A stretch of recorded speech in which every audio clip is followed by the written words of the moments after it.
नमस्कार मित्रों। आज हम एक अत्यंत पावन और महत्वपूर्ण विषय पर चर्चा करने जा रहे हैं, कलश स्थापना। सनातन धर्म की हर बड़ी पूजा, यज्ञ, अनुष्ठान या पर्व त्योहार में कलश की स्थापना का विशेष महत्व बताया गया है। बिना कलश के पूजा अधूरी मानी जाती है। शास्त्रों में इसे भगवान विष्णु का स्वरूप, देवताओं का आसन और संपूर्ण सृष्टि का प्रतीक बताया गया है। आज के इस विस्तृत वीडियो में हम जानेंगे कलश क्या है और इसका महत्व क्यों है। कलश में कौन कौन सी वस्तुएं डाली जाती हैं? शास्त्रों के अनुसार कलश स्थापना की सही विधि क्या है? हर पूजा में कलश बनाने का तरीका और कलश स्थापना से जुड़ी गहरी आध्यात्मिक बातें।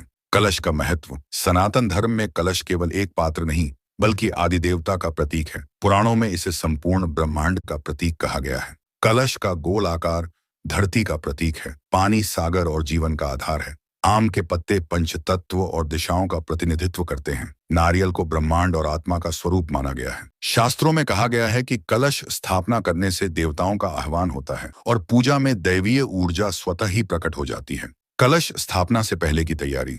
कलश स्थापित करने से पहले कुछ नियमों का पालन करना आवश्यक है। पूजा स्थल को स्वच्छ और पवित्र बनाना। ईशान कोण यानी उत्तर पूर्व दिशा में पूजा स्थान चुनना। लाल, पीला या सफेद कपड़ा बिछाना।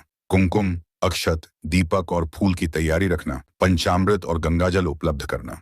कलश में डाली जाने वाली वस्तुएं। शास्त्रों में कहा गया है कि कलश स्थापना करते समय उसमें कुछ विशेष वस्तुएं डालनी चाहिए ताकि वह पूर्ण और फलदायी बने। गंगा जल या पवित्र जल शुद्धता और पवित्रता का प्रतीक। सुपारी गणपति का स्वरूप। अक्षत या चावल समृद्धि और शांति का प्रतीक। पंचरत्न या सिक्के वैभव और लक्ष्मी स्वरूप। दक्षिणा, सिक्का या पैसा, दान और पुण्य का भाव। आम या अशोक के पत्ते, दसों दिशाओं के देवता। नारियल ब्रह्मा, विष्णु महेश का स्वरूप। कपड़ा लाल या पीला, मंगल और आशीर्वाद का प्रतीक। शास्त्रीय विधि से कलश स्थापना। अब जानते हैं कि कलश को कैसे स्थापित किया जाता है। सबसे पहले पूजा स्थल पर स्वस्तिक बनाएं, आसन बिछाएं और उस पर कलश रखने की जगह निर्धारित करें। कलश को गंगा जल से शुद्ध करें, उस पर हल्दी, चंदन और कुमकुम का तिलक। कलश पर स्वस्तिक का चिन्ह बनाएं। कलश में गंगा जल भरें, उसमें सुपारी, सिक्के, पंचरत्न, अक्षत और थोड़ी सी मिट्टी डालें। यदि संभव हो तो गंगा, यमुना, सरस्वती आदि नदियों की मिट्टी भी डालें। कलश के मुख पर आम के पत्ते इस तरह रखें कि वे चारों दिशाओं में फैले हों। अब एक स्वच्छ लाल कपड़े में नारियल लपेटकर उसे कलश के ऊपर रखें। नारियल पर कुमकुम और अक्षत चढ़ाएं।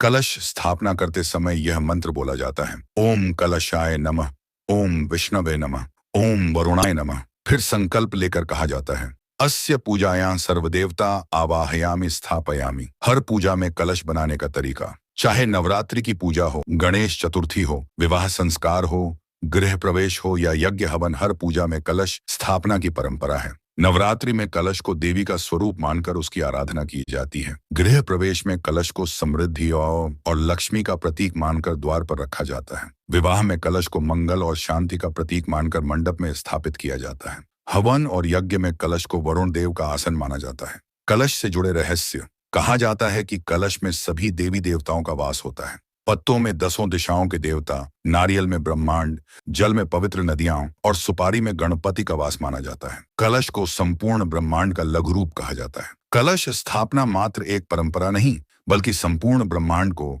अपने घर आमंत्रित करने की प्रक्रिया है। यदि इसे शास्त्रीय विधि से किया जाए तो पूजा का फल अनेक गुना बढ़ जाता है। तो मित्रों, यदि अगली बार आप कोई भी पूजा करें तो शास्त्रीय विधि से कलश की स्थापना अवश्य करें। यही पूजा की पूर्णता और देवताओं की कृपा प्राप्त करने का सर्वोत्तम मार्ग है।